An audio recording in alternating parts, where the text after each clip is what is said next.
तो श्री सुखदेव जी महाराज ने उस दुर्लभ ज्ञान का उपदेश करते हुए महाराज परीक्षित से कहा कि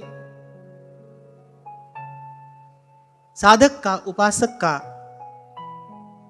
सच्चा हित इसी में है कि किसी भी प्रकार से भगवान के चरणों में अविचल प्रेम हो जाए, निष्काम प्रीति हो जाए। और फिर यह भी बताया कि सर्वश्रेष्ठ हित साधन का मार्ग क्या है। ध्रुवदास जी कहते हैं ना, साधन कै हरि भजन है, कै सत्संग सहाय। और मैं अपनी ओर से आपसे निवेदन करूं कि इन दो में से भी जो प्रमुख है वह है सत्संग। रे मन रसिकन संग बिन रंच ना उपजय प्रेम। आज भी दिन में मेरी महाराज श्री से कुछ बात हो रही थी, तो महाराज जी यही कह रहे थे कि जैसे थोड़ी देर के लिए उस पत्थर को गंगा जी की धारा से बाहर निकाल दिया जाए जो सैकड़ों वर्षों से गंगा जी के भीतर पड़ा है, थोड़ी देर के लिए आप उसको बाहर निकालो, थोड़ी देर में ही सूख जाएगा। जेठ का महीना होता है ना, आप कपड़ा धोकर सूखने के लिए डालो, थोड़ी सी देर में सूख जाता है, क्योंकि ताप बड़ा भयंकर है, सोख लेता है वो सारा जल। ऐसी थोड़ी देर के लिए आप सत्संग से दूर हो जाओ, सूख जाएगा मन, नीरस हो जाएगा, शुष्क हो जाएगा, मन का आधार छूट जाएगा। सत्संग क्या करता है? मन को आधार देता है ना। सुख दुख के थपेड़े लगते हैं, जीव डोलता है। सत्संग क्या करता है? संत क्या देता है? संत आधार देता है। सुख में फूलने नहीं देता, दुख में घबराने नहीं देता। यही बात महाराज ने वाणी में फरमाई है, करि कृपा संत मिले, मोह तिन तै धीरज पाया, संती मंत दियो मोहे निरपौ, गुरु का शब्द कमा। संत आधार देता है। ध्यान रखना, हिलाता सुख भी है, हिलाता दुख भी है। डोलता तो जीव सुख में भी है और दुख में भी है, भटकता जीव सुख में भी है और दुख में भी है। प्रभु कृपा करते हैं, जीव को संत मिलता है, संत आधार देता है, ऐसा आधार जिसको प्राप्त करके फिर जीव डोलता नहीं। संति मंत दियो मोहि निरपो, गुरु का शब्द कमाया। गुरुपुरे वजी वधाई। बड़ी सुंदर बात महाराज कह रहे हैं, नानक जिता बिखाड़ा जी। ये संसार क्या है? युद्ध क्षेत्र है, हर पल जीव लड़ रहा है। मैंने कहा सुख दुख के थपेड़े निरंतर पड़ रहे हैं। श्रीमद् भागवत भी यही कह रही है। इस संसार सिंधु में सतत सतत त्रिगुण की तरंगें उठती हैं, मन क्षुभित रहता है, मन को चैन नहीं है। कौन जीतता है इसे? फिर जिसको गुरु पूरा मिले, और गुरु पूरा मिलेगा तो क्या करेगा? वो जो देन देता है शब्द की, प्रभु के नाम की, उसको पाकर जीव तृप्त होता है। गुरु पूरे वजी वधाई, नानक जिता बिखाड़ा जी। जैसे प्रभु शुद्ध बुद्ध है ना, ऐसे प्रभु तक जाने का जो मार्ग है वो भी शुद्ध बुद्ध है। जैसा भगवान का स्वरूप है, प्रभु तक जाने का मार्ग भी बिल्कुल वैसा ही है, उन्हीं के जैसा ही है। जैसे वो निर्मल है, ऐसे वो मार्ग भी निर्मल है। जैसे प्रभु द्वंद्वातीत है, ऐसे प्रभु तक जाने वाला जो मार्ग है वो भी विधि निषेध आदि द्वंद्वों से अतीत है, न्यारा है। इसलिए कल मैं आपसे कह रहा था, ये अलख निरंजन का मार्ग है, और सब संत सयाने यहीं पर आकर विश्राम पाते हैं। ऐसा नाम निरंजन होवे, ऐसा नाम निरंजन हो, ऐसा नाम निरंजन होवे, ऐसा नाम निरंजन होवे। एक बात मैं आपको अपनी ओर से कहता चलूं और आगे भी कहता रहूंगा, जब भी मैं साधन कहूं आप समझ लेना मेरा संकेत केवल प्रभु के नाम की ओर ही है। बस यही एक साधन है जो विधि निषेध सब द्वंद्वों से मुक्त है। इसलिए बहुत सोच विचार कर मैंने कहा यही अलख निरंजन का मार्ग है, यही इस संसार में अजर अमर की निशानी है, जिसको हृदय में धारण करके कबीर कहता है, गगन में आवाज हो रही झीनी झीनी। बस हृदय के आकाश में, हृदयाकाश में ऐसे सतत बस उसी नाम की ध्वनि गूंज रही है। और मुझे तो लगता है भाई वही सत्संग है जिससे प्रभु के नाम में प्रीति हो, प्रभु के नाम में प्रेम हो जाए। इसलिए मैंने कहा मैं आपको स्पष्ट कर दूं, मैं जब भी साधन कहूं आप समझ जाना मेरा संकेत प्रभु के नाम की ही ओर है। खूब देख लिया, खूब सोच लिया, खूब विचार लिया, कुछ अपनी अल्पमति से देखा विचारा, कुछ संतों गुरुजनों की कृपा से समझ में आ गया। उस पार ले जाने वाला केवल केवल और केवल बस प्रभु का नाम है, नाम है, नाम है। चढ़े सो उतरे पार, ऐसा नाम निरंजन होवे।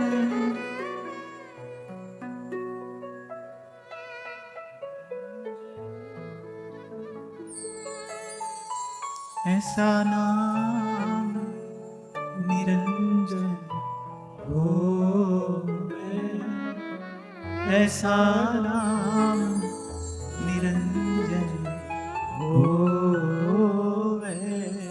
तो प्रभु कृपा करे, संत मिले और सत्संगति के प्रसाद से बस प्रभु के नाम में प्रीति हो जाए, प्रभु के नाम में प्रेम हो जाए, प्रभु मीठे लगने लगे, प्रभु अच्छे लगने लगे। कल विश्राम के समय यही मैंने आपसे कहा था कि केवल निर्विकार होना ही हमारा लक्ष्य नहीं है। कोई कितना भी साफ स्वच्छ क्यों ना हो, अगर भगवान में प्रेम नहीं है तो किस काम का। और वहीं अगर कोई थोड़ा मैला कुचैला भी है पर प्रभु का है, ये बात बड़ी है। हमको प्रभु का होना है, प्रभु से अपनापन हो, प्रभु से आत्मीयता हो, प्रभु अच्छे लगे, प्रभु मीठे लगे। नहीं तो महाप्रभु कह रहे हैं, पारासर सुर इंद्र कलप कामिनी मनफंत्या। जो ऋषि मुनि बड़े बड़े साधन करके पवित्र हो गए, मन के सब दूषण समाप्त हो गए, उनको फिर देखा गया संसार में आकर्षित होते, फिर मन में वासना का उदय होते देखा गया। आपको याद हो पहले दिन मैंने आपसे यही बात कही थी, भगवान की भक्ति क्यों सर्वश्रेष्ठ है? क्योंकि यहां संभालने वाले भगवान हैं। ज्ञान के मार्ग पे, योग के मार्ग पे अपना रखवाला जीव आप है। साधक को अपनी रक्षा स्वयं करनी पड़ती है। यह मार्ग ऐसा है जिसमें भगवान संभालते हैं। इसलिए हमारा लक्ष्य यह नहीं है कि हम केवल ज्ञान वैराग्य से युक्त हो जाएं। ज्ञान वैराग्य से युक्त होकर हृदय में भगवान की भक्ति सुदृढ़ हो, प्रभु में आत्मीयता हो, प्रभु में अपनापन हो। कल भी मैं आपसे कह रहा था ना, देखो भाई अकेला तो कोई नहीं रहना चाहता है, भगवान भी अकेले नहीं रहना चाहते थे, तो सृष्टि का विस्तार किया। अब संग जब किसी के रहना है तो फिर संगी साथी ऐसा हो जो सदा का संगी हो और सदा का साथी हो। और ऐसा तो भाई एक है। भूत भविष्य वर्तमान, सत्ययुग त्रेता युग द्वापर कलयुग, कोई भी युग, कोई भी काल, कोई भी समय, कोई भी स्थिति हो, ऐसा तो एक ही था, एक ही है और एक ही रहेगा। तू मेरा राखा सबनी थाई, तापो के खड़ा जी। अंग्रेजी में एक कहावत है, उसमें कहते हैं कि when there are two, this is company, and when there are three, this is crowd। बोले दो हैं तो संग है, साथ है, तो तीन हो जाए तो बोले फिर भीड़ है। तो पहली बात तो यह कि भाई कोई संगी साथी चाहिए, और फिर दूसरी बात यह बुद्धिमानी की बात है कि कोई एक ही चाहिए। एक से अधिक हुआ तो हलचल हो जाएगी, शोर हो जाएगा, लाइफ विल बी chaos। एक ही चाहिए, और फिर एक भी ऐसा हो जो सदा का संगी हो, जो सदा का साथी हो। भाई किसी से आज प्रीत लगाई, कल टूटी, फिर दुख पाया, फिर लगाई, फिर टूटी, फिर दुख पाया, ये तो सुख दुख का द्वंद बना ही रहेगा। कोई ऐसा मिल जाए ना जिसको पाकर फिर कुछ और पाना शेष रहे नहीं। तभी ये दो पंक्तियां मुझे बड़ी प्यारी हैं। बहुत, मैंने आपको शायद उस दिन भी बताया था ना कि जो सबसे पहला शब्द गुरु की वाणी का कान में पड़ा वो यही था जो मांगे ठाकुर अपने से, सोई सोई दे। और हृदय में प्रकाश की किरण फूटी थी ये दो पंक्तियां सुनकर। चतुर दिशा कीनो बल अपनो, सिर ऊपर कर तार्यो। ये जो महाराज ने कहा ना कि तू मेरा राखा सबनी थाई, मैं आपसे पूछूं कहां कहां मन रहता है? मोटी बुद्धि से अगर आप इसका गणित लगाओगे ना, हिसाब लगाओ, मन कहां कहां रहता है?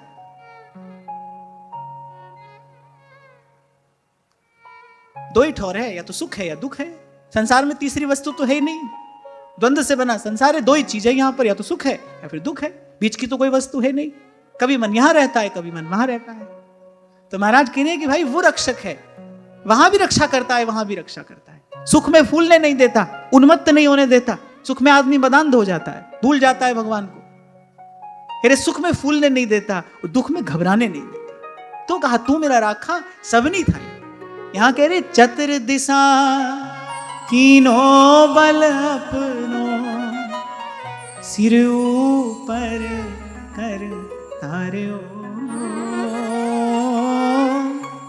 कृपा कटाक्ष अवलोकन कीनो,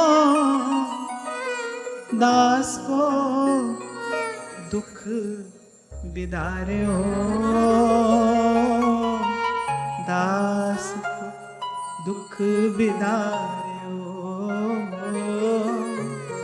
जो मांगे ठाकुर अपने से, सोई सोई दे। खैर एक छोटी सी बात और कही थी मैंने, पहले तो मांगना नहीं। पहली बात तो यही है, मांगो ही नहीं। सबसे अच्छी बात तो यही है, मांगिए ही नहीं, मत मांगिए। और क्यों नहीं मांगे? क्योंकि बिन बोले सब कुछ जानता। पहले तो मांगो नहीं, और मांगो भी फिर अपने से मांगो। हाँ, अपना ढूंढने जाओगे इस संसार की भीड़ में। अगर जीवन में संत हुआ, सद्विचार हुआ, संत की कृपा दृष्टि आप पर हुई और आपके ज्ञान चक्षु यदि खुले हुए तो आप देखोगे भाई इस मेले में तो आप अकेले हो। अपना कौन है यहां? इस मेले में अकेले हो आप। वही ठाकुर अपना है। तो कहा जो मांग है ठाकुर अपने से, सोई सोई दे है।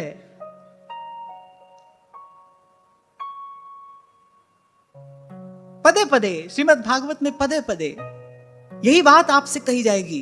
यही बात, हरि नाम से नेह पले तो पालिए, सेवा में ये देह गले तो गालिए। बस सत्संग, सेवा और प्रभु के स्मरण की त्रिवेणी में हम रोज स्नान करते रहे, इसमें रोज डुबकी लगाते रहे, इसमें रोज गोता लगाते रहे। मैं कहता हूं भाई ये तीर्थ का तीर्थ है, ये महातीर्थ है। जिसने इस तीर्थ में स्नान किया, जिसने गुरु के ज्ञान की धारा में गोता लगाया, उसको फिर किसी और तीर्थ की आवश्यकता नहीं। वो आप तीर्थ हो जाता है, वो स्वयं तीर्थ हो जाता है। जंगम तीर्थ, चलता फिरता तीर्थ, सांचा मंदिर, हरि के संत। इसलिए कल आपको दो पंक्तियां याद कराई थी मैंने। बार बार प्रभु से कहना, हर बार कहना, रटते रहना, गाते रहना।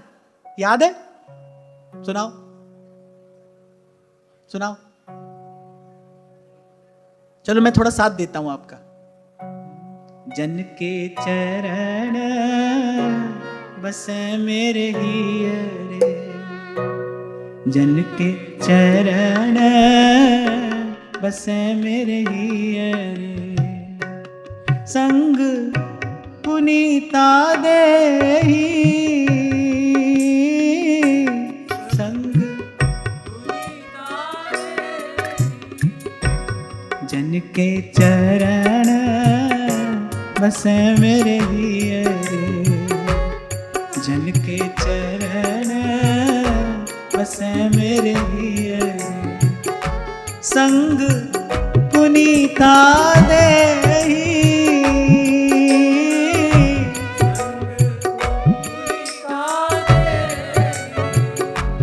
जन की धूर देहु कृपा निधि,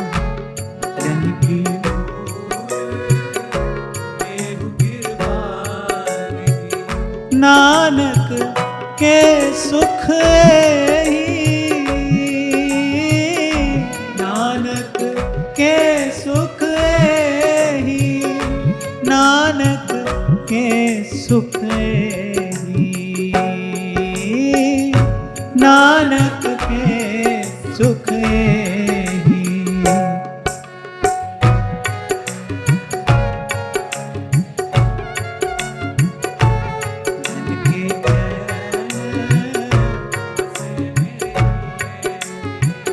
संग पुनीता देहि,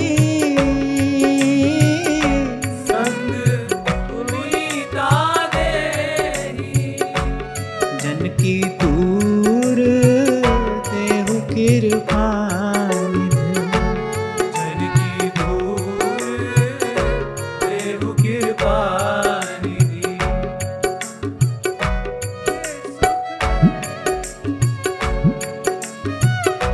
नानक के सुख एहि, नानक के सुख एहि,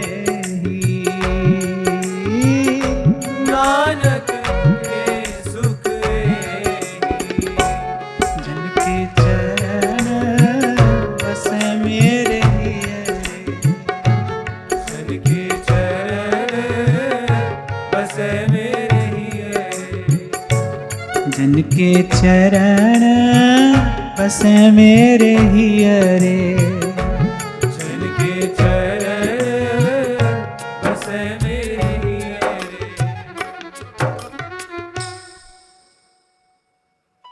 तो सूत जी शौनक आदि ऋषियों को कथा सुना रहे हैं। शौनक ऋषियों ने आगे पूछा,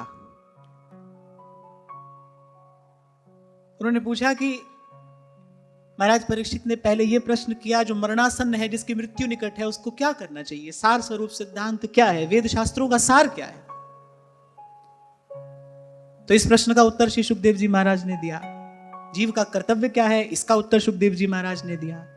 जीव का सच्चा हित किसमें है, इस प्रश्न का उत्तर श्री सुखदेव जी महाराज ने दिया। अब शौनक आदि ऋषियों को बड़ा आनंद आ रहा है इस कथा श्रवण में। मधुराधिपति की कथा है, परम मधुर है। और 2 दिन पहले हम चर्चा कर रहे थे कि श्रीमद् भागवत में जहां जहां कथा की बात आई तो ये नहीं कहा सुनिए, कहा पीजिए, ये अमृत है। कथामृतम श्रवण पुटेषु संभृतम। और आपने श्रवण किया है, इसका लक्षण क्या है? आपने श्रोता होकर कथा श्रवण किया है, ये पता कैसे चलेगा? मूर्ति की तरह बैठ लिए और सुन लिए, ये एक बात है। आप श्रोता बनकर बैठे हो, आपने श्रवण किया, ये दूसरी बात है। आपने श्रोता बनकर श्रवण किया है, इसका लक्षण क्या है? कि सुना, फिर सुनने का लोभ और बढ़ गया। शौनक आदि ऋषि श्रोता हैं, सूत जी वक्ता हैं। वो श्रोता होकर कथा श्रवण कर रहे हैं। श्रोता माने जो श्रद्धा से युक्त है। श्रोता सोई परम सुजान, सुनत चित रति करे। श्रद्धा से जो युक्त है, तो श्रद्धा से युक्त होकर शौनक आदि ऋषि कथा श्रवण कर रहे हैं। तो जब थोड़ी कथा सुनी तो और सुनने का लोभ हुआ। तो शौनक आदि ऋषियों ने सूत जी से कहा, बोले महाराज परीक्षित ने फिर इसके बाद क्या पूछा? और बताइए, और सुनाइए, अब विस्तार से हमको बताइए। देखो, यदि मन को आनंद न आए तो मन यहां वहां दौड़ेगा। मन को एकाग्र कौन कर सकता है? मन को एकाग्र केवल आनंद कर सकता है। संसार के विषय में थोड़ी देर का सुख मिलता है तो मन वहां जाता है, मिलता है। अच्छा, संसार का विषय कैसा है? जैसे ही आप उसका स्पर्श करोगे, जैसे ही आप उसको छुओगे, उससे मिलने वाला जो सुख है वो घटना शुरू हो जाएगा। बड़ी भूख लगी है, बड़ा सुंदर भोजन आपके सामने है, एक एक ग्रास के साथ वो जो भोजन का सुख है वो घटना आरंभ हो जाता है। पहले ग्रास में जो आनंद आता है वो अंतिम में नहीं आता है, आप कभी देख लेना। क्योंकि जैसे जैसे भूख समाप्त होती है वैसे वैसे भोजन का सुख समाप्त होने लगता है। संसार का कोई भी विषय आप देख लो, उसका गुणधर्म यही है। आप जैसे ही उसका स्पर्श करोगे, उसका सुख, उसका आनंद धीरे धीरे धीरे धीरे शिथिल पड़ता पड़ता समाप्त हो जाएगा। फिर आपको याद हो, कभी मैंने आपसे कहा था कि कहानी सिर्फ इतनी ही नहीं है कि संसार के विषय का सुख धीरे धीरे समाप्त होता है। विडंबना यह है, दुख की बात यह है कि वो पीछे बड़ा भारी दुख छोड़ कर जाता है। वो राग और द्वेष का बंधन छोड़ के जाता है। इसीलिए संतों ने इस द्वंद्व को दूर से ही प्रणाम कर दिया। और वो जो द्वंद्वातीत है, वो जो मायातीत, कालातीत, गुणातीत, इंद्रियातीत है, उसकी खोज में निकले। वो जो अलग है, निरंजन है, उसकी खोज में निकले। जो पुराना नहीं पढ़ता कभी, दिने दिने नवम नवम, आद सच जुगाद सच, है भी सच नानक होसी भी सच, जिसकी सत्ता कभी कभी अभावग्रस्त नहीं होती, जो कभी खंडित नहीं होता, उसको ढूंढने के लिए निकले। फिर संत सयाने,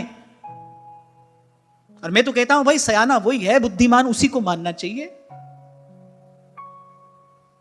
जो ऐसी वस्तु के लिए प्रयास कर रहा है। संसार के लिए तो देखो पशु भी पच मर रहे हैं, मनुष्य भी पच मर रहा है। और हमारी तो श्रद्धा भाई संतों की बात में है, हम तो किसी और सिद्धांत को नहीं मानते, संत की बात मानते हैं। संत कहते हैं भाई अजगर करे न चाकरी, पंछी करे न काम, दास मलूका कह गए सबके दाता राम। इसका अर्थ क्या है कि संसार के लिए प्रयास ना भी करो, भाग्य में लिखा है तुम्हारे सामने आ ही पड़ेगा, उससे बच ही नहीं सकते। रत्ती घटा है ना तिल बढ़े, जो लिख दी करतार, जो भाग्य में लिखा है तो भाई झोली में आ गिरता है समय पर। कितना भी उससे बचो, समय पर दुख आ जाएगा।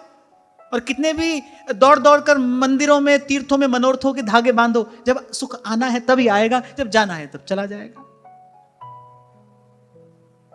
ये जो सब क्रिया है ये निष्फल है, निरर्थक है, व्यर्थ है, इसका कोई प्रयोजन नहीं है। क्या है? भगवान की माया है। कौन करेगा ये कार्य? जो भगवान की माया से नितांत मोहित है, जिसकी बुद्धि जड़ है, जिसका मन मूढ़ है, जिसके कान में कभी संत की वाणी नहीं पड़ी, जिसके जीवन में जिसके जीवन में कभी सच्चे संत के किसी शब्द का उद्घोष नहीं हुआ, वो ये सब कार्य करेगा। वो ऐसे द्वार द्वार भटकेगा, यहां मांगेगा वहां मांगेगा, मांगने से पहले भी याचक, मांगते समय भी याचक, और मिल जाने के बाद भी वो याचक का याचक ही है। तभी तो उस दिन आपसे कह रहा था जन्म हो गए लेते लेते, क्या लेना मिटा? हमको जन्म हो गए लेते लेते, हमारा लेना तो समाप्त नहीं हुआ। हमारी मांग बनी रही, हमारी भूख बनी रही, हमारे जीवन में कमी बनी रही, अभाव बना रहा। हम तो सदा अभावग्रस्त ही रहे, अपूर्ण नहीं रहे। इसलिए भाई जो सुघड़ सयाने हैं वो ढूंढते हैं उसको। और एक बात मैं आपको और कहता हुआ आगे जा रहा हूं कि उसको ढूंढने निकलो, क्योंकि उसको ढूंढने में ही तृप्ति है। वो मिले न मिले ये तो उसकी मौज है, उसकी कृपा की बात है। नायम आत्मा प्रवचने न लभ्यो न मेधया न बहुना श्रुतेन यमे वै वृणुते तेन लभ्य। तो जिसको चुनता है उसको मिलता है। तुद पावे ता नाम जपा, सुख तेरा दिता लिए, सुख तेरा दिता लिए। पर उसको ढूंढने में भी आनंद है, उसको ढूंढने में भी तृप्ति है। गोपियां कुंज कुंज में पुकार रही हैं गोपीजन वल्लभ को। हृदय में विरह की वेदना है, रोम रोम से अश्रुधारा प्रवाहित हो रही है, केवल नेत्रों से नहीं, गोपियों के रोम रोम से अश्रुधारा प्रवाहित हो रही है। उस वेदना के समय कोई उनसे जाकर पूछे कि तुमको तीनों लोगों की संपत्ति देते हैं, तुम ये दुख छोड़ना चाहती हो? उद्धव गए तो थे, मैं आया हूं तुम्हारी पीड़ा दूर करने के लिए। पर प्रेमी को वो पीड़ा अपने अपने प्राणों से कोटि गुना अधिक प्रिय है। प्रियतम के मिलने की जो लालसा है, जो प्रतीक्षा है, प्रेमी के लिए तो वही धन है। इसीलिए मैंने कहा वो मिले न मिले ये उसकी कृपा है, उसकी इच्छा है। हम उसको ढूंढें तो सही।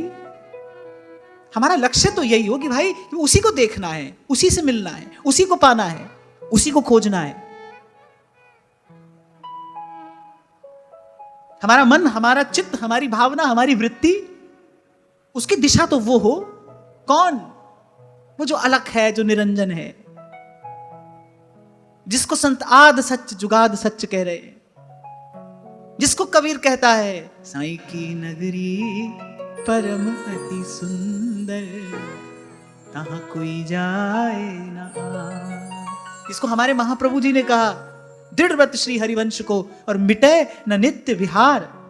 जिसको व्यास जी ने कहा फनी पर रवितर नहीं विराट में, नहीं संध्या नहीं प्रात, राधा मोहन को निज मंदिर महाप्रलय नहीं जा।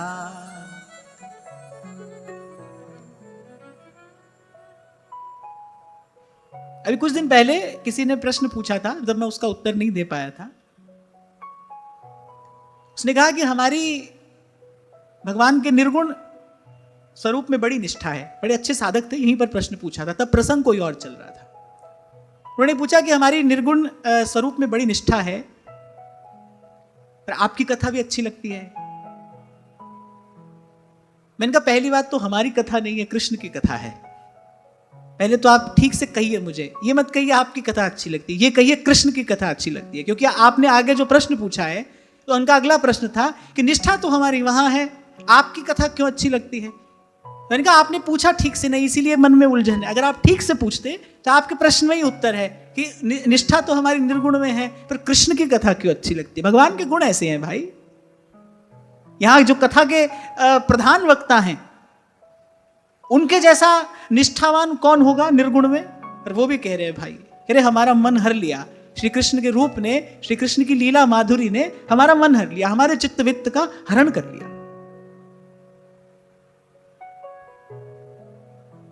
तो जैसे अभी आपसे मैंने कहा ना कि जब मैं आपसे कहता हूं कि साधन तो समझ लेना, किसी और साधन से मेरा प्रयोजन नहीं है, केवल प्रभु का नाम।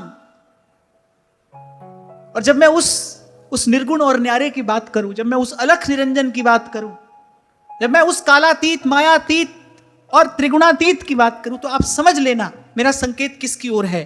कृष्णात् परम किमपि तत्त्वमहं न जाने, कृष्णात् परम किमपि तत्त्वमहं न जाने, कृष्णात् परम किमपि तत्त्वमहं न जाने।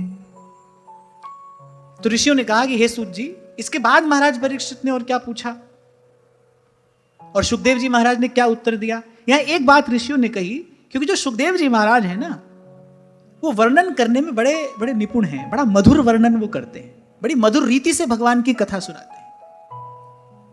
तो आपको कह मैं ये रहा था, मन को जहां आनंद मिलेगा मन वहां टिकेगा। थोड़ी देर का आनंद मिलेगा तो थोड़ी देर के लिए टिकेगा, सदा का आनंद मिल जाए तो सदा के लिए टिक जाएगा। भगवान के चरण ऐसे हैं, यं लब्ध्वा पमांग अमृतो भवति तो भवति तृप्तो। वहां पहुंचकर तहां कोई जाए ना आए, वहां पहुंचकर कोई नहीं लौटता, कोई लौटना नहीं चाहता। सूरदास जी कह रहे हैं ना, सूरदास प्रभु कामधेनु तज, छेरी कौन दुहे,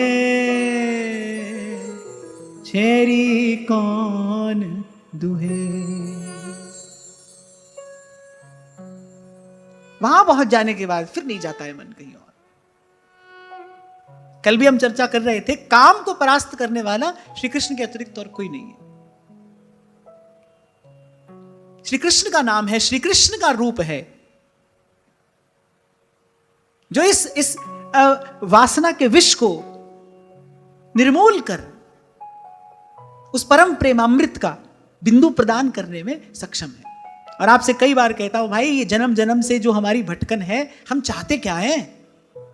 तू प्यार का सागर है, तू प्यार का सागर है, तेरी एक बूंद के प्यासे हम,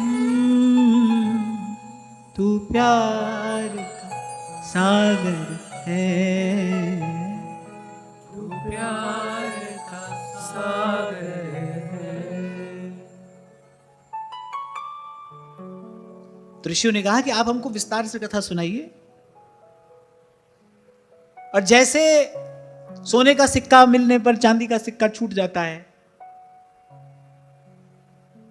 हीरा मिलने पर सोने का सिक्का भी छूट जाता है, ऐसे ये ऋषि भी सहस्रों सहस्रों वर्षों से यज्ञ याग आदि साधन में लगे थे। पर जब भगवान की कथा सुनने को मिली, सब ओर से हट गया मन, धीरे धीरे हटता जा रहा है, सब ओर से मन हटता जा रहा है, सिमटता जा रहा है मन। सब साधनों का प्रयोजन यही है कि मन सिमट जाए। मन का बिखराव ही मन की दुर्बलता है।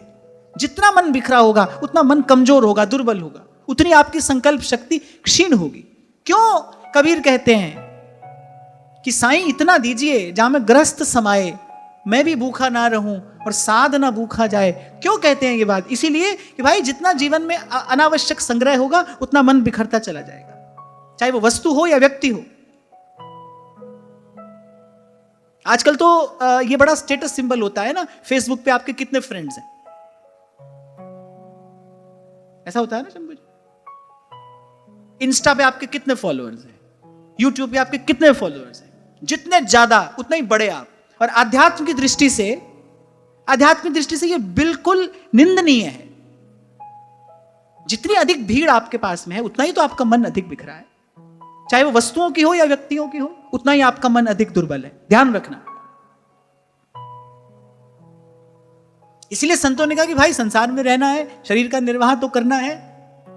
और अभी थोड़ी देर पहले मैंने आपसे कहा भाई यहां वहां से तो क्यों मांगना है, उसी से मांगिए जो दे खुशी से और कहे ना किसी से, उसी से मांगना चाहिए। तो कबीर जी ने इतना ही कहा, साईं इतना दीजिए जा मैं ग्रस्त समान, मैं भी भूखा ना रहूं साधु न भूखा। इसलिए मुझे कबीर इतने प्यारे हैं। सीधी सच्ची दो टूक बात कहते हैं, सीधी सच्ची बात को सीधे सच्चे तरीके से ही कह देते हैं, कोई लाग लपेट नहीं है वाणी में। ओ मांगू संतन रहना, मैं नाही किसे का देना रे माधो, कैसी बने तुब संगे, आप न देहूं तले हूं मंगे। अरे प्रभु आप ना दो तो फिर तो मैं किसी और के द्वार पर जाऊं। बड़ी सुंदर घटना है। संत आए हैं, उस समय संतों की जमात चला करती थी, भगवान के नाम का कीर्तन करते करते, कथा सुनाते सुनाते संत यहां से वहां भ्रमण करते थे। ऐसी संतों की जमात आई है। घर परिवार के पोषण के लिए कुछ ना हो तो कबीर को चिंता नहीं है, पर भाई संत आए हैं, इनकी सेवा कैसे होगी। व्याकुल हो गए, देखा घर में तो कुछ है नहीं और मैं गृहस्थ हूं, मैं किसी के द्वार पर जाकर याचना कर नहीं सकता, ये गृहस्थ का धर्म नहीं है। मैं गृहस्थ हूं, मैं किसी के द्वार पर जाकर याचना कर नहीं सकता। कभी ना कहने वाले, कुछ ना कहने वाले, जो कबीर ये कहते हैं पीछे पीछे हरि फिरे कहे कबीर कबीर, कबीरा मन निर्मल भया जो गंगा का नीर। कभी कुछ ना कहने वाले कबीर आज बोल पड़े भगवान से। क्यों? क्योंकि भाई साधु आए हैं। हो मांगू संतन रहना, मैं नाही किसे का देना रे माधो। कबीर जी ने कहा मैं संसार के लेने देने के लिए थोड़ी मांग रहा हूं, भाई साधु आए हैं मेरे घर और इनकी चरण रेणु तो हमको सदा चाहिए। जन की धूर देहु कृपानि, नानक के सुख ही, नानक के सुख। भाई संत आए हैं, इनकी सेवा की तो हमको सदा ही इच्छा है, सदा अभिलाषा है, और बनी रहे, बढ़ती रहे। तो फिर कबीर जी ने कहा भाई आज पहली बार मांग रहे हैं तो पूरी सूची दे देते हैं, फिर बार बार ये काम करना ना पड़े। दोई सिर मांगू चूना और पाव घेओ संग लूना, अध सिर मांगू दाले मुख दोनों बखत जिवाले, खाट मांगू चौपाई सिरहाना और तुलाई, ऊपर को मांगू खींदा तेरी भक्ति करे जनती। मैं नाही किया लबो एक नाम तेरा मैं फब्बो, कह कबीर मन मान्या तो हर जाना। जी गोपाल तेरा आसरा, जी दयाल तेरा आसरा। तो भाई इतना हो जिससे निर्वाह हो जाए, मन बिखरे नहीं, मन बिखरे नहीं। और मैं तो कहता हूं भाई चाहे गृहस्थी हो, साधक हो, साधु हो, कोई भी हो, पर मुझे तो लगता है संचय वही करेगा जिसको भगवान पर विश्वास नहीं है, जिसको भगवान से ज्यादा भरोसा तिजोरी में पड़े अपने धन पर है, वही ये सब करेगा। जिसको प्रभु का भरोसा है वो तो ये जानता है कि भाई भगवान के भंडार में कोई खोट थोड़ी पड़ जाने वाली है कल। जिसने आज तक दिया है वो अब छोड़ देगा, जो आज तक पल पल संभाल करता आया है वो अब छोड़ देगा। और मैं तो कल भी आपसे कह रहा था भाई, मुझसे कोई पूछे ना आपका अनुभव क्या है, आपने आज तक क्या देखा, क्या सीखा, आपका अनुभव क्या है, तो भाई हमारा अनुभव एक है, औखी घड़ी न वेखण दे,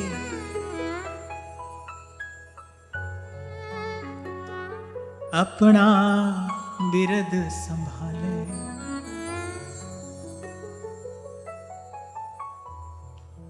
हाथ दे राखे अपने को, सांस सांस प्रतिपाले। इसलिए भाई आशा की डोर उसी से बांध कर रखना और फिर मस्त रहना, मगन रहना।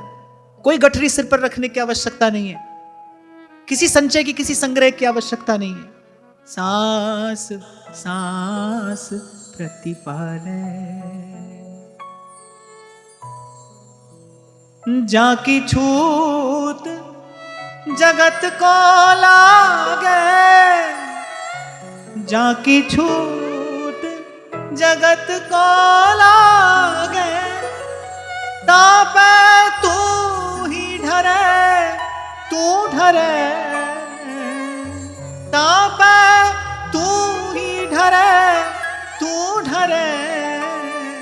कौन सी ऐसी मां होगी भाई संसार में जो अपने बालक को भूखा रख के खा लेगी?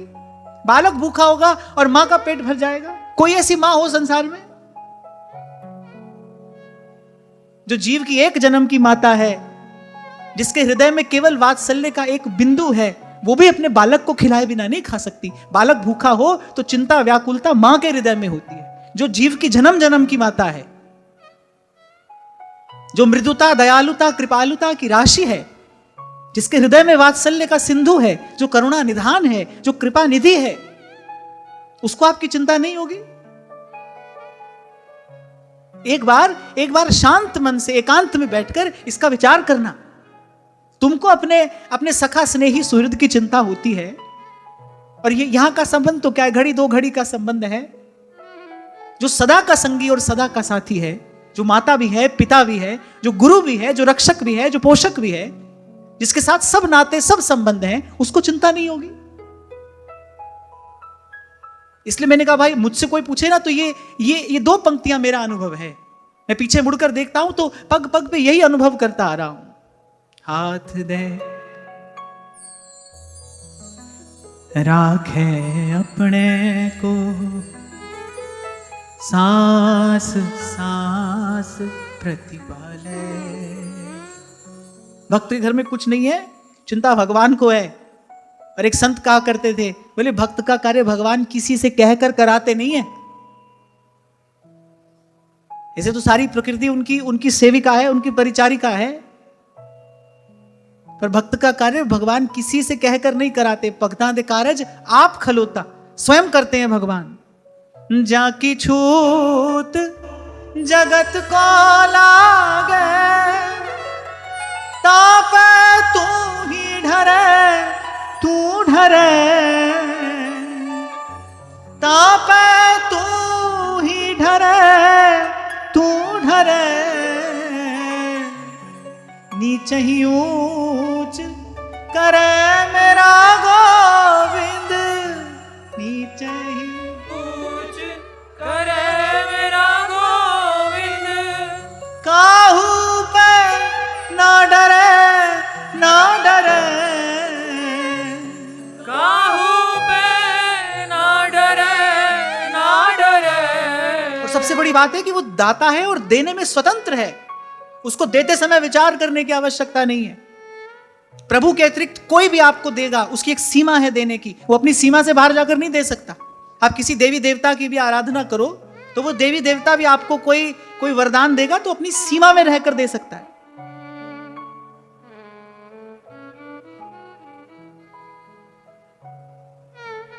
हिरण्यकश्यप रावण, इन्होंने तपस्या की, घोर तपस्या, कठिनतम तपस्या, दुर्धर्ष तपस्या। पितामह प्रकट हुए ब्रह्मा जी, कहा कि हमको वरदान दीजिए, हम अमर हो जाएं। ब्रह्मा जी ने कहा नहीं, ये तो हम नहीं दे सकते, हमारी अपनी देने की सीमा है। वो सृष्टि के रचयिता हैं, फिर कहा कि नहीं हम ये नहीं दे सकते। और भगवान के भक्त को तो कहना भी नहीं पड़ता हम अमर हो जाएं। भगवान का भक्त तो भगवान करता ही अमर हो जाता है। भगवान के भक्त को कौन मारता है? मार नहीं सकता। हर मरे तो हम मरे, हमरी मरे बला, साचे गुरु का बाल का मरे न मारा जाए कबीरा, मरे न मारा जाए। जब प्रहलाद जी की माता कयाधु देवर्षि नारद के आश्रम पर रह रही थी, प्रहलाद जी गर्भ में थे, तो इंद्र ने सोचा कि इस गर्भ को ही नष्ट कर देना चाहिए, हमारा संकट कटेगा। तब देवर्षि नारद ने कहा, सहस्र लोचनांध देवेंद्र, अरे तुम 1000 आंख होते हुए भी हो तो अंधे ही। बोले इसके गर्भ में भगवान का महाबलशाली भक्त है, तुम्हारे जैसे 100 इंद्र भी आ जाएं तो उसका बाल बांका नहीं कर सकते। बोले इस विचार को त्याग दो, क्योंकि इससे केवल तुम्हारा ही अहित होगा, तुम्हारा ही अनर्थ होगा, चले जाओ यहां से। इसमें भगवान का भक्त है, कयाधु के गर्भ में हरि का भक्त पल रहा है। सांचे गुरु का बाल का, मरे न मारा जाए कबीरा, मरे न मारा जाए। मारता कौन है? समय तो मारता है, समय तो भुला देता है। पर जैसे हरि है और वैसे ही हरि के भक्त, ध्रुवदास जी भक्त नामावली में यहीं से मंगलाचरण करते हैं, जो हरि आपुन नित्य है। कहते जैसे भगवान नित्य हैं, हरि के भक्त अनादि, ऐसी भगवान के भक्त भी हैं।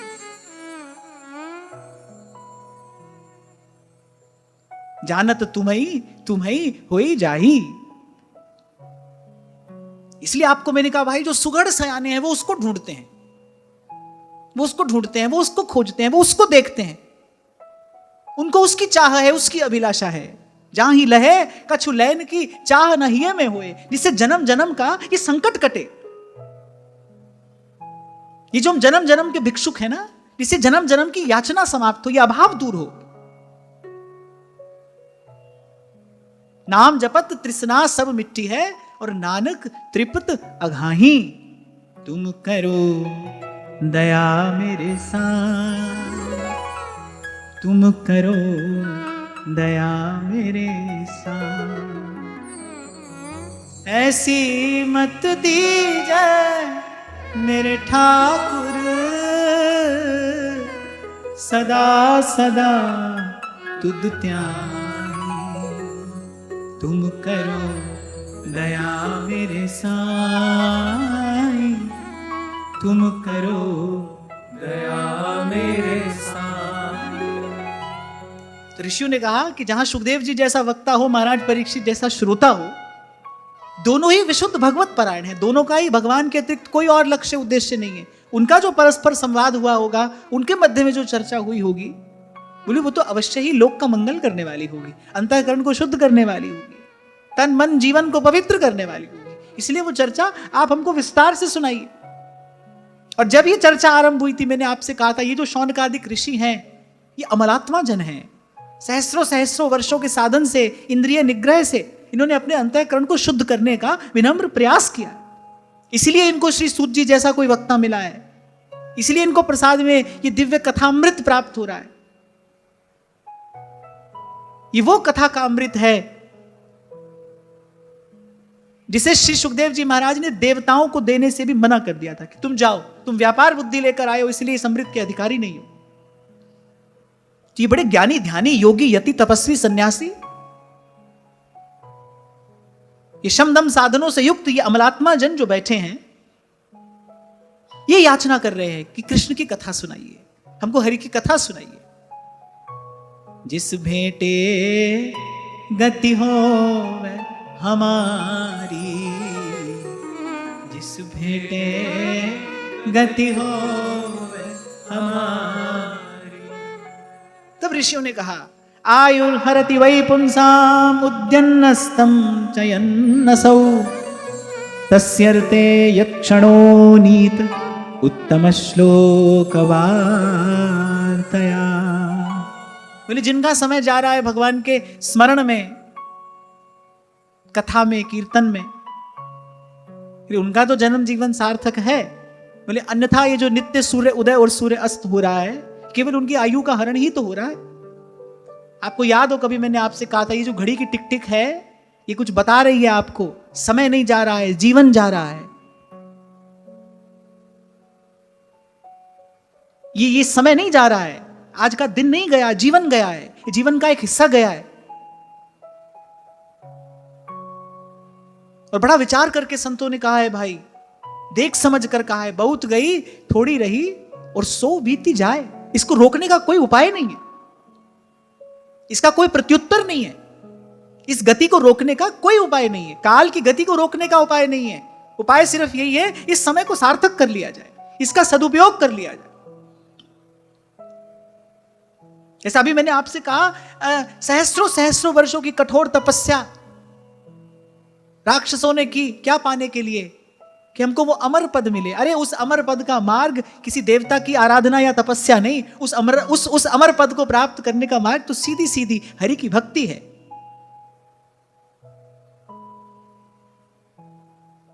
जैसे ऊसर भूमि पे डाला हुआ बीज व्यर्थ हो जाता है, सकामता से की हुई सेवा व्यर्थ हो जाती है, ऐसे ही अन्य देव देवी सकल और चलत पूंजी सी खोई। सेवक जी महाराज पूंजी शब्द का प्रयोग कर रहे हैं। पूंजी, हमारी पूंजी क्या है? जीवन हमारी पूंजी है। जन्म जन्म के प्रयास और प्रतीक्षा और पुरुषार्थ के बाद हमने क्या कमाया? ये मनुष्य का जीवन कमाया है, ये कमाई है हमारी। इसीलिए अभी व्यास पूर्णिमा के दिन अंत में मैंने यही कहा था, शास्त्र कहता है ना कि अपनी पूंजी का दशांश सत्कर्म में लगाइए। अब पूंजी की परिभाषा तो सबकी अलग अलग है ना। मेरी परिभाषा पूंजी की क्या है? ये जीवन हमारी पूंजी है, ये जो समय मिला है ये हमारी थाती, हमारी पूंजी है। इसका दशांश लगाइए सत्कर्म में, आत्म कल्याण में, भगवत सेवा में, स्मरण में, कथा कीर्तन में।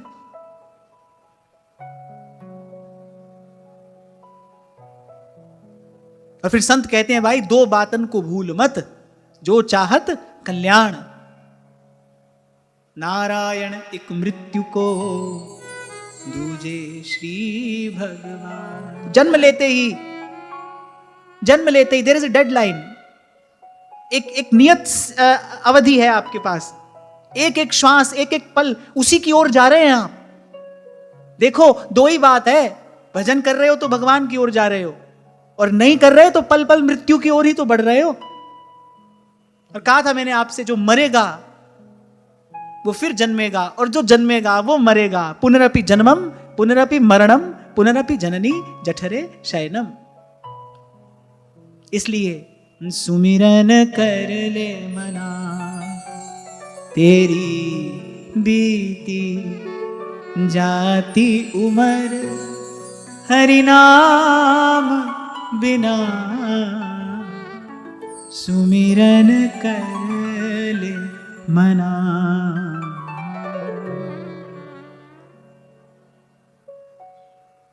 तरवह किम न जीवंती। बड़े सुंदर श्लोक है, बड़े ध्यान से सुनना आप।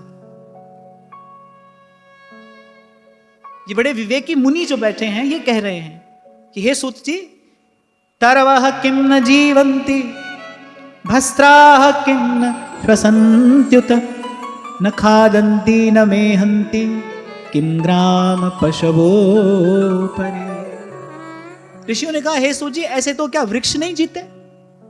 वृक्षों की भी तो एक आयु होती है ना, और कई वृक्षों की तो बड़ी लंबी आयु होती है। आयु कितनी है, जीवन कितना है, प्रयोजन इस बात से नहीं है, जीवन कैसा है इस बात से प्रयोजन है। कैसा जीवन है आपका? जीवन का अर्थ, जीवन का मूल्य कुछ समझ में आया कि नहीं आया? नहीं तो कह रहे हैं तरवह किम न जीवंति, नहीं तो वृक्ष नहीं जीते हैं क्या? वृक्ष भी जीते हैं। भस्त्राः किम न श्वसन्त्युत, और करिए लुहार की धोकनी भी तो सांस लेती है। जो न भजे हरि नाम को, जानिए मरे समान, धोकनी जो सुनार की, ले सांस बिन प्राण। सुनार की, लुहार की धोकनी भी बिना श्वास के, बिना प्राण के श्वास लेती है। और बोले ये जो पालतू पशु, इनको भी समय पर भोजन मिल जाता है। कोई कहे कि भाई समय पर भोजन मिल रहा है, बढ़िया रहने को स्थान है, बड़ी भगवान की कृपा है, तो पशुओं को भी मिल रहा है। कल आपको एक बात मैंने कही थी कि साधना का एक पूर्व पक्ष है, एक उत्तर पक्ष है। पूर्व पक्ष यह है कि संसार से वैराग्य हो, संसार से उपरति हो।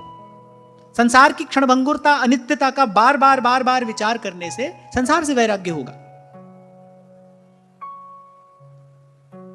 बार बार इसका विचार करना चाहिए। जो कांटा आपको चुभा है उसको भूल मत जाइए। भगवान की माया है, भुला देती है। बड़े से बड़ा दुख भूल जाता है व्यक्ति। आप देखो कैसी भगवान की माया है, बड़े से बड़ा दुख व्यक्ति भूल जाता है, फिर लग जाता है उसी क्रिया में, फिर लगता है उसी रास्ते पर, फिर चल पड़ता है। जिस रास्ते पर चलकर ये भारी दुख पाया था उसी रास्ते पर फिर चल पड़ता है। देखा जाता है संसार में, विवाह हो गया, साल 2 साल चला, नहीं सफल हुआ, अब क्या करने, फिर विवाह करो। आप देखो कितनी जड़ बुद्धि है ये, कितनी बड़ी मूढ़ता है। अरे भाग्य में सुख होता तो एक ही बार में मिल जाता, एक बार नहीं मिला तो अनेक बार में कैसे मिलेगा? होता है कि नहीं? संसार में यही होता है ना। जिस मार्ग पर चलकर व्यक्ति उस दुख के कूप में, उस कुएं में गिरा है, उस कुएं से एक बार निकलता है, फिर उसी मार्ग पर जाता है, फिर उसी मार्ग पर जाता है। तभी संत कहते हैं, पथ में प्रगटे सतगुरु हस्त पकड़ कर आप, ताप तप्त को शांत कर दिया नाम का जाप। इसलिए भाई न गुरु मार्ग में प्रकट होकर हाथ पकड़े। जीव तो भाई अनंत काल से यही कर रहा है, यही करता रहेगा। सर्वम कुर्वन्ति भगवंतम न भजन्ति। नहीं भजन कर सकता है वो। तो ये साधना का पूर्व पक्ष है। महाराजा जनक ने यही सुना महर्षि अष्टावक्र के मुख से। महामुनि ने यही कहा, प्रौढ़ वैराग्यम आश्रित्यम वीत तृष्णः सुखी भव। थोड़ी देर का वैराग्य तो होता है सबके मन में। जलता हुआ शव देखकर सबके मन में वैराग्य उदय हो जाता है। सयाने लोग उसको श्मशान वैराग्य कहते हैं। जितनी देर वहां है उतनी देर तो वैराग्य है, पर जैसे ही वहां से निकले फिर वही संसार, फिर वही व्यवहार, फिर वही लिप्तता है। किसी के मन में थोड़ी अधिक देर का रह जाता है। पर ऐसे वैराग्य से काम नहीं चलता है। महर्षि अष्टावक्र ने कहा प्रौढ़ वैराग्यम आश्रित्यम। जैसे ध्रुवदास जी ने कहा ना, जड़ नीके गहे तब चिंता नहीं। और जब वैदिक ज्ञान लीला ध्रुवदास जी ने कही है ना, तो ध्रुवदास जी ने जब वो भव रोग की औषधि बनाई है तो उसमें सबसे पहली मांग यही कही है, जड़ वैराग वृक्ष की लावो। जड़ वैराग वृक्ष की लावो। इस बात का विचार करना चाहिए। बोले उस वृक्ष की जड़ लेकर आना। फूल पत्ती से काम नहीं चलेगा। जड़ वैराग वृक्ष की लावो। किसी वृक्ष की जड़ आप तभी तो लाएंगे ना जब उसकी जड़ होगी, गहरी होगी। तो कहा जड़ वैराग वृक्ष की लावो। तो संत कह रहे प्रौढ़ वैराग्यम आश्रित्यम, क्योंकि पहले ही कह आए ये तो संसार सिंधु है। यहां तो त्रिगुण के बड़े बड़े थपेड़े पड़ेंगे, बड़ी बड़ी लहरें उठेंगी। आपका वो जो वैराग्य है वो दुर्बल ना पड़ जाए, वो धूमिल ना पड़ जाए, डोल ना जाए आप। बड़े से बड़ा सुख, बड़े से बड़ा दुख, और जो थोड़े सुख दुख से डोल जाए वो थोड़े में ही रहता है। ध्यान रखना, जितना दृढ़ संकल्प करोगे उतनी अधिक कठिनाई आने की संभावना है। क्योंकि भगवान की माया का तो एक ही कार्य है, जीव को भगवान से विमुख करना है। कैसे भी करे, वो कैसे भी करे।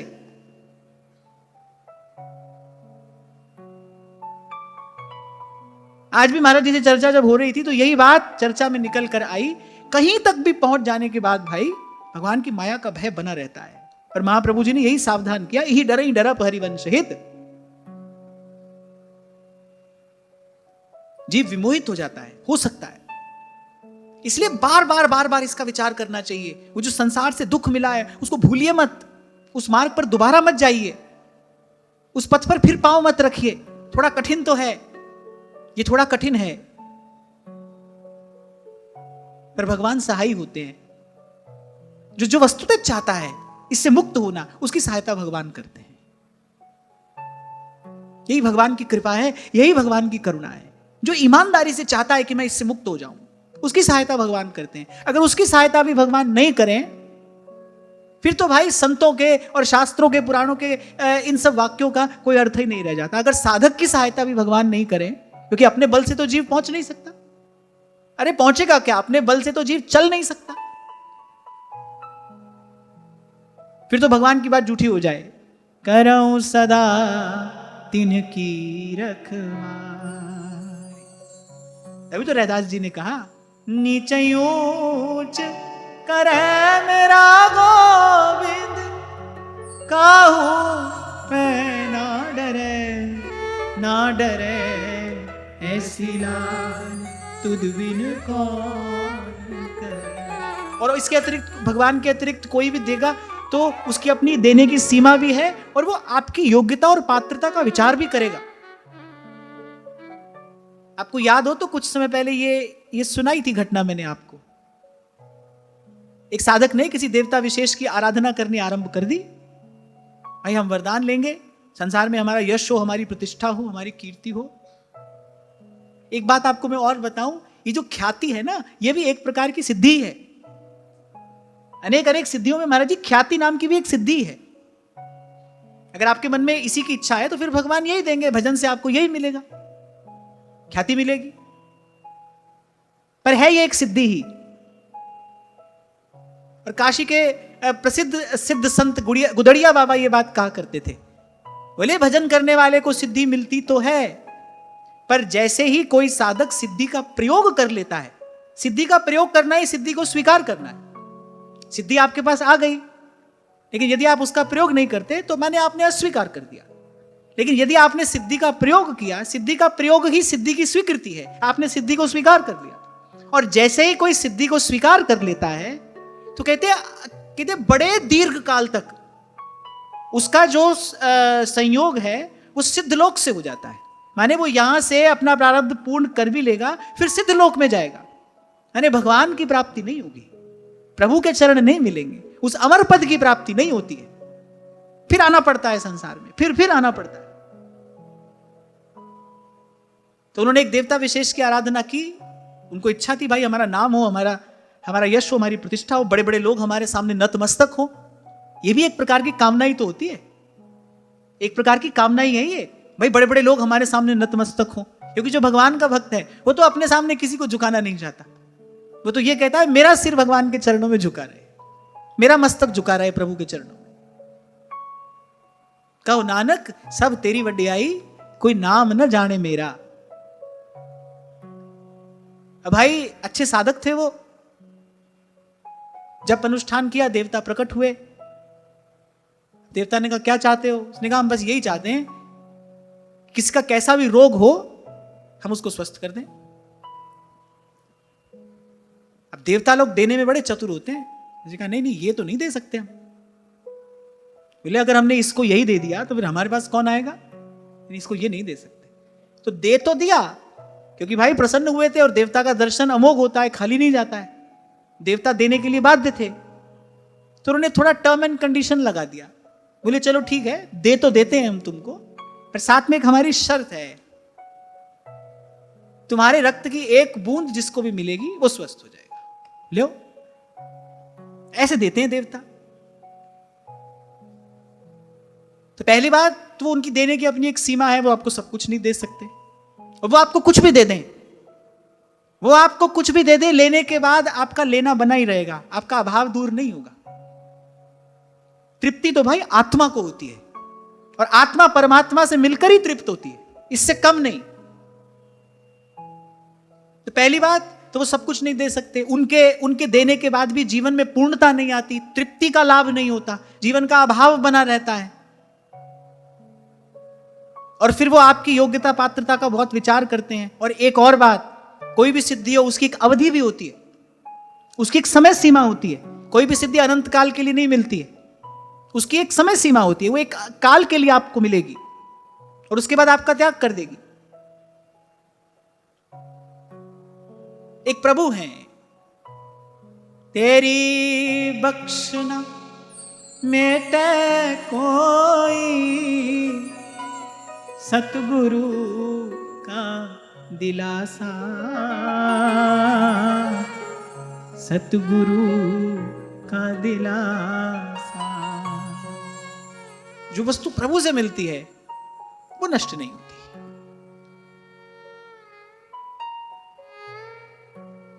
तो इसलिए भाई वो जो संसार से दुख पीड़ा मिला है उसका एकांत में बैठकर विचार करना चाहिए। भाई इस मार्ग पर क्यों दोबारा पग रखें? मैं तो कहता हूं कि अपनी असफलता से सीखिए। ये जो बार बार हमको संसार में असफलता मिली है, मिल रही है, क्यों मिल रही है, इसका कारण क्या है, इससे सीखिए। शायद ये मार्ग हमारे लिए नहीं है। श्रीमद् भागवत के प्रथम स्कंद में ही घोषणा कर दी गई, जीवस्य तत्व जिज्ञासा, जीवन किसके लिए मिला है? उस अलख निरंजन को जानने के लिए मिला है। इसलिए आज की चर्चा के आरंभ में मैंने कहा भाई वो मिले न मिले, कब मिले, जब मिले, पर कम से कम हम ढूंढें तो उसको।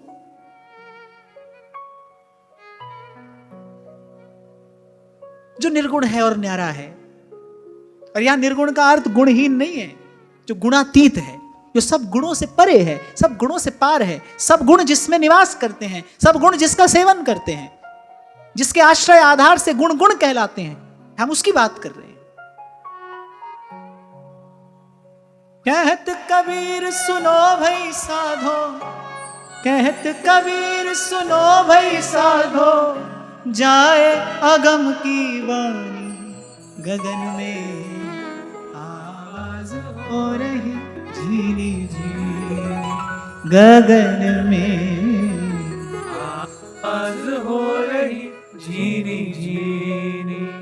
श्वविड्वराहोष्टखरैः संस्तुतः पुरुषः पशुः, न यत्कर्णपथोपेतो जातु नाम गदाग्रजः।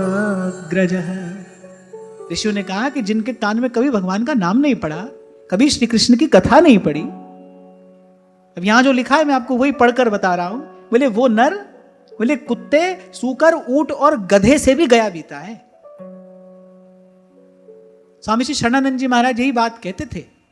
बोले विवेकहीन की तुलना पशु से नहीं करनी चाहिए, ये पशु का अपमान है। क्योंकि जो विवेकहीन है बोले वो पशुवत नहीं है, वो तो पशु से गया बीता है। आप देखो जितनी भी मनुष्य से अतिरिक्त जितनी भी योनियां हैं उसमें उन्नति होती है। एक योनि से मुक्त होकर जीव आगे बढ़ता है, फिर आगे बढ़ता है। पर अगर उन्नति और पतन का दोनों का यदि अवसर है तो ये मनुष्य का जीवन है। ये परम पद की प्राप्ति भी करा सकता है और सदा सदा के लिए पतन के गर्त में भी जीव अपने को लेकर जा सकता है। तो वहां भाई पशु तो अपना जीवन समाप्त करके आगे बढ़ जाएगा। लेकिन यदि हमने भजन नहीं किया, हमने यदि साधन नहीं किया, हमने यदि आत्म कल्याण का कोई प्रयास नहीं किया, तो हमारे लिए तो भाई बस पीछे ही पीछे का मार्ग है। हमको तो पीछे ही जाना है। तो इसलिए संत कहते हैं भाई जो भजन नहीं कर रहा है वो पशु जैसा नहीं है, वो पशु से गया बीता है। यही बात यहां कही गई। बोले वो तो इन पशुओं से गया बीता है। कूप नीर बिना धेनु क्षीर बिना, धरती मेह बिना, जैसे तरुवर फल बिनहीना,